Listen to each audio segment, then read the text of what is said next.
Mamun, just do it. Listen to me, Mamun, just do it. কি হলো চামেলি, ডাকছো কেন? আমি ভাবছি ঈদে তোমাকে শপিং করাবো। না না, আমি তোমার কাছ থেকে কিছু নেবো না। ঈদে খুশি সবাই গার্লফ্রেন্ডকে গিফট দেয়, বাট আমি আমার বয়ফ্রেন্ডকে গিফট দেবো। বলো মামুন, কত টাকা হলে তোমার শপিং ডান হবে? হাউ মাচ টাকা? জাস্ট সে। বেশি টাকা লাগবে না, 10,000 টাকা দিলেই হবে। 10,000 টাকা? 10,000 টাকায় তো আমার একটা নেল পালিশের দামও হয় না। তুমি 10,000 টাকা চাও কিভাবে? তুমি ভুলে গেছো তুমি কার সঙ্গে প্রেম করো? না না, বলবো কেন, তুমি আমার লায়লা।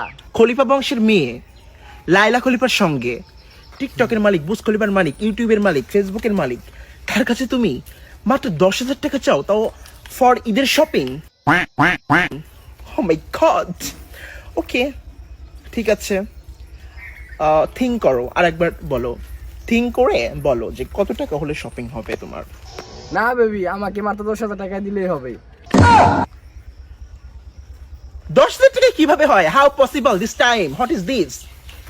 10,000 টাকায় কিভাবে হয়? তুমি ভুলে গেছো তুমি লাইলা খলিফার বয়ফ্রেন্ড।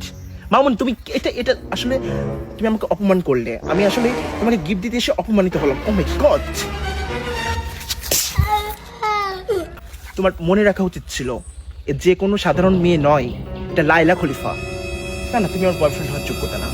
তুমি আমার বয়ফ্রেন্ড হওয়ার যোগ্য না। নট